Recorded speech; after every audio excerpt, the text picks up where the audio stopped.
Good morning everyone. आज है 11 मई। हम देखेंगे इससे संबंधित सभी महत्वपूर्ण करंट अफेयर को। आपको बता दूं कि जो डेली मैप प्रैक्टिस होता है संबंधित जितने भी राज्य या देश होते हैं वो आज नहीं किया जाएगा, थोड़ी व्यस्तता के कारण वो कल से पुनः होगा। तो चलिए, आज का हमारा पहला प्रश्न है कि हाल ही में आई किस रिपोर्ट के अनुसार भारत में ग्रामीण क्षेत्र में इंटरनेट उपयोगकर्ता सबसे अधिक बताए गए हैं। यानी शहरों की तुलना में अभी ग्राम में सबसे ज़्यादा लोग इंटरनेट पे एक्टिव है। तो यह किसके द्वारा बताया गया? यहाँ पे ऑप्शन देखिए, ट्राई। तो पहले हम ट्राई के बारे में समझ लेते हैं कि ट्राई है क्या। तो इसे हम क्या कहते हैं? इसका फुल फॉर्म होता है telecom regulatory authority of India. यह सरकार का एक बॉडी है, सरकार द्वारा यह गठित किया गया, इसीलिए काफ़ी महत्वपूर्ण हो जाता है ट्राई के बारे में इसके फॉर्मेशन को याद करना कि इसको फॉर्म कब किया गया था। तो आपको ट्राई का याद करना है कि जो telecom regulatory authority of India यानी कि भारतीय दूरसंचार विनियामक प्राधिकरण है, इसका गठन 1997 में हुआ था। तो ये तिथि आपको याद रखना है, 1997 वाला। साथ ही यह इसका हेडक्वार्टर भी आपको याद रखना है कि इसका हेडक्वार्टर कहाँ है ट्राई का। तो इसका हेडक्वार्टर नई दिल्ली में है और इसके जो वर्तमान में चेयरमैन है वे भी आपको याद रखना है, वह है राम सेवक शर्मा। अब चलिए, हमारा आज का जो प्रश्न था उसका आंसर है IAMAI। अब ये क्या है? तो चलिए इसे हम देख लेते हैं। तो इसका आंसर हो गया बी। यहाँ पे देख सकते हैं जैसा कि IAMAI, इसको भी आप याद रख सकते हैं। इसका हेडक्वार्टर कहाँ है? तो इसका हेडक्वार्टर मुंबई है। जैसा कि ट्राई का कहाँ बताया गया? अभी नई दिल्ली, लेकिन IAMAI का मुंबई में है। इसका फुल फॉर्म देख सकते हैं, internet and mobile association of India. अब चलिए हम अगले प्रश्न की ओर बढ़ते हैं। तो यहाँ पे कहा गया है कि मातृत्व दिवस यानी कि मदर डे मनाया गया। तो यह कब मनाया गया? तो ऑप्शन देखिए, यह 10 मई को मनाया गया। मदर डे ऐसे कई कई जगह अन्य अन्य तिथियों को भी इसे सेलिब्रेट किया जाता है, लेकिन जो देखिए यहाँ पे मई का जो दूसरा, यहाँ पे इसको देखिए जूम करके यहाँ पे थोड़ा बता दिया जाता है। देखिए 8 मई, यहाँ पे 8 मई 1914 को वुडरो विल्सन, यह अमेरिका के पूर्व राष्ट्रपति थे, ने मई के दूसरे रविवार, जो मई में दूसरा रविवार होता है, उसी को चूज किया गया था मदर डे के रूप में। जितने भी माताएं हैं उनके लिए क्या, तो आज का दिन उनको लिए प्रेम प्रदर्शित करता है। इसका उद्देश्य यह है जितने भी माँ हैं उनके प्रति सम्मान। ऐसे कोई खास दिन नहीं होना चाहिए, जितने भी माताएं हैं उनके सम्मानित के लिए हर दिन माताएं जितनी हैं सम्मान योग्य है। तो आपको ये बातें याद रखना है, डिटेल और आप यहाँ से पढ़ सकते हैं। अगला प्रश्न यहाँ पे कहा गया है कि भारतीय अमेरिकी अशोक माइकल पिंटो को अमेरिकी प्रतिनिधि के रूप में नामित किया गया है, जो निम्नलिखित संस्थाओं में से किससे जुड़े हैं? तो किनसे जुड़े हैं? तो ये देख लीजिए, IBRN। तो अब चलिए हम जानते हैं कि IBRN क्या है। तो इसको आप समझ सकते हैं कि इसका फुल फॉर्म क्या है। तो जो IBRN है, यह है the international bank for reconstruction and development. फिर से, the international bank for reconstruction and development. इसका जो गठन हुआ था यह 1944 में हुआ था और इसका जो हेडक्वार्टर है यह वाशिंगटन DC में है और यह वर्ल्ड बैंक के लिए कार्य करती है। तो इतनी सारी बात याद रखना है। यह क्यों खबरों में था? क्योंकि जो माइकल पिंटो है, अशोक माइकल पिंटो, वो अमेरिका में भी हैं, लेकिन वे भारतीय अमेरिकी है, पहले भारत में रह चुके थे। तो इनके बारे में आपको याद रखना। अब चलिए अगले प्रश्न में यहाँ पे बढ़ते हैं। तो कहा गया है कि अफ्रीकी स्वाइन बुखार से भारत का कौन सा राज्य प्रभावित हुआ है? तो ये देखिए, असम, केरल, मध्य प्रदेश या छत्तीसगढ़। तो इसको आपको बताना है कि कौन सा राज्य प्रभावित हुआ है। तो इसमें आज मैप नहीं दिखाया जाएगा, तो इसमें कौन है? असम। अब आपको कमेंट में ये बताना है कि जो असम की सीमा है वह सिक्किम से लगती है कि नहीं, यह बताइए। कि कई बार बताया गया आपको, आप रट सा गया होगा। अब चलिए अगला प्रश्न है कि हाल ही में विश्व बैंक ने किस देश को $400 मिलियन का ऋण स्वीकृत किया है? तो किस देश को? अफगानिस्तान को।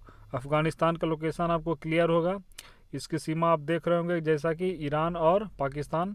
तो इसको आप रिलेट करके याद रखिएगा। भारत का जो POK वाला क्षेत्र है वहाँ से भी अफगानिस्तान की सीमा लगती है।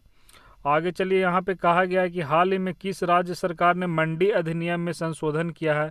जो मंडी अधिनियम है जिससे किसानों को ज़्यादा लाभ हो, वे अपने जितने भी उपज है उनको आसानी से मंडी तक पहुंचा सके, तो उसके लिए संशोधन किया है। तो किसने किया है? मध्य प्रदेश ने।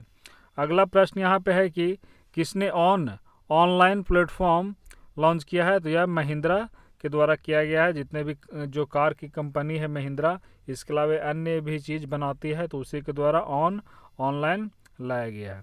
अगला प्रश्न यहाँ पे कहा गया है कि हाल ही में किसने इलेक्ट्रॉनिक उपकरणों, कागजों, करेंसी नोट और संक्रमण मुक्त करने के लिए स्वचालित अल्ट्रावायलेट प्रणाली विकसित किया है? तो ये देखिए, जितने भी नोट हैं इन सभी को वायरस मुक्त करने के लिए यह किसके द्वारा विकसित किया गया है? तो आप देख सकते हैं ऑप्शन में, यह DRDO के द्वारा।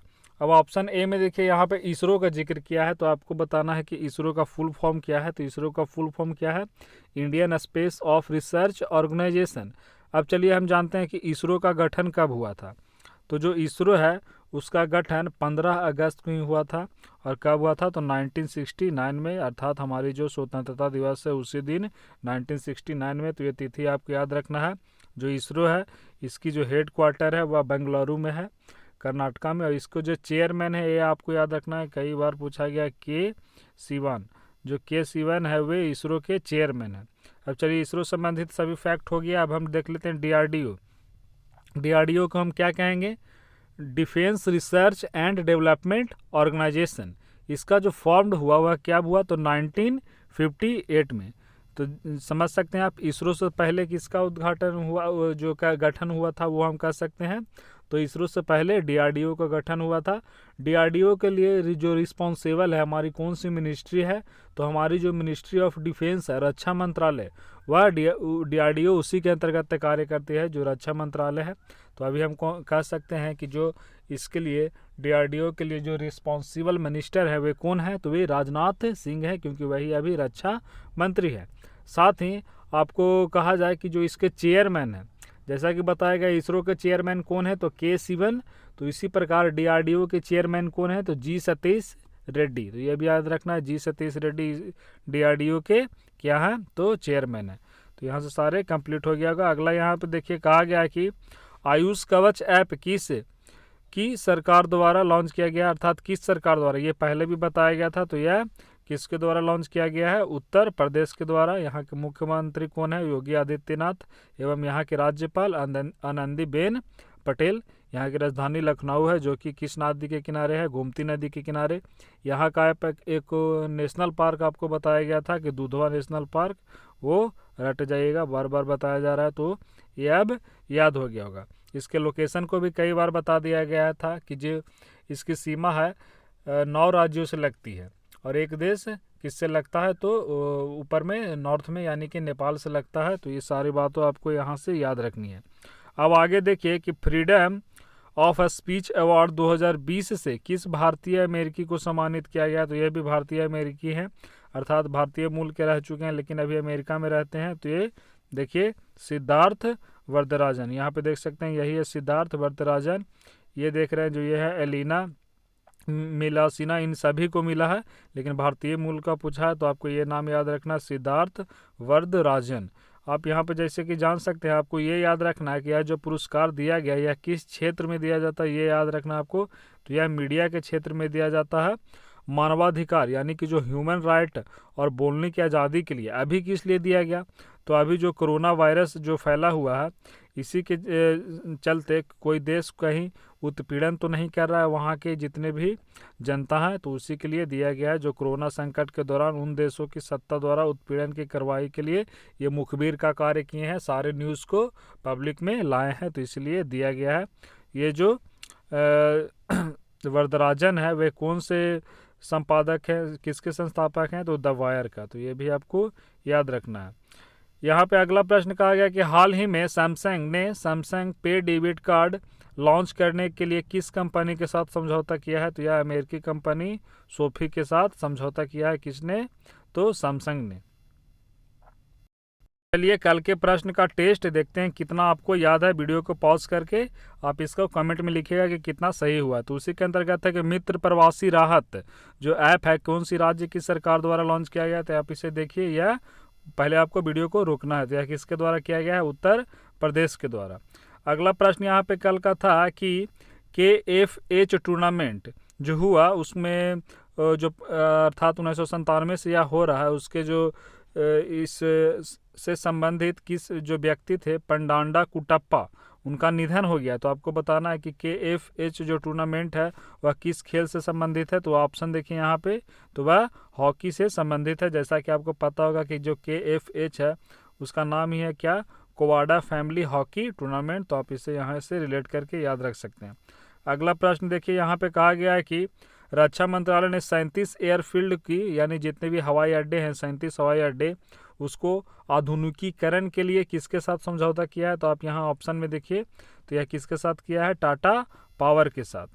अगला प्रश्न यहाँ पे कहा गया है कि भारतीय आयुर्विज्ञान अनुसंधान परिषद ICMR, इसका कई बार बताएगा 1911 में क्या हुआ है, तो इसका गठन हुआ है।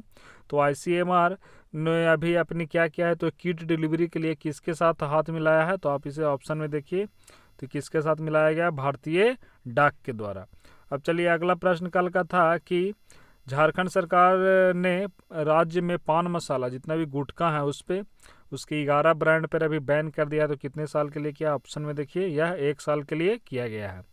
अगला प्रश्न यहाँ पे कहा जा रहा है कि 9 मई 2020 को महाराणा प्रताप की कौन सी जयंती मनाई गई। तो ऑप्शन में देखिए, तो यह कौन सी जयंती मनाई गई, वीडियो को रोकिए, आप इसका आंसर करिए अपने कॉपी में। तो यह 480वां जयंती मनाया गया है इस बार। यहाँ पे इनका जन्म कब हुआ था, तो 1540 में, डिटेल कल बताया गया था। आज हम सिर्फ क्वेश्चन कर रहे हैं। तो यहाँ पे देखिए कहा जा रहा है कि हाल ही में किसने कैलाश मानसरोवर यात्रा के लिए नए मार्ग का उद्घाटन किया। तो यह किसके द्वारा, तो यह रक्षा मंत्रालय के द्वारा किया गया है। अब चलिए, कल डिटेल बताया गया था कि LOC क्या है, LAC क्या है। जो LOC है वह भारत और चाइना के बीच, और जो लाइन ऑफ कंट्रोल और LAC line of actual control वह भारत और चाइना के बीच है। तो कल बताया गया था। अब आ जाइए AIIB यानी कि एशियन इंफ्रास्ट्रक्चर इन्वेस्टमेंट बैंक ने अभी क्या, तो यहाँ पे पढ़ सकते हैं कि कोविड-19 से लड़ने के लिए कितने $मिलियन ऋण भारत को देने की स्वीकृत किया, घोषणा किया है। तो ऐसा 500 मिलियन की बात की गई थी। अब यहाँ पे देखिए अगला प्रश्न है कि ये देखिए इंपॉर्टेंट है कि मुख्यमंत्री युवा योगा योग योजना कौन सी सरकार के द्वारा। तो ऑप्शन में देखिए किसके द्वारा, तो यह त्रिपुरा के द्वारा।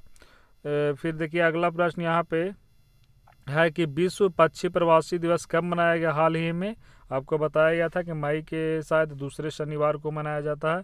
तो आप ऑप्शन में देखिए कब मनाया गया, उसको करिए। तो ये 9 मई को मनाया गया था। तो आप इसको याद रखना।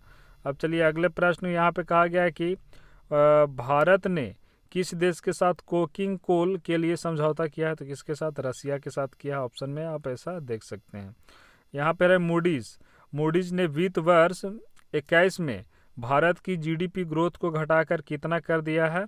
तो कितना कर दिया है, 0 कर दिया गया है मूडीज के द्वारा। तो चलिए वीडियो को यहीं पे समाप्त करते हैं। अच्छा लगा हो तो प्लीज़ इसे लाइक कर दीजिएगा।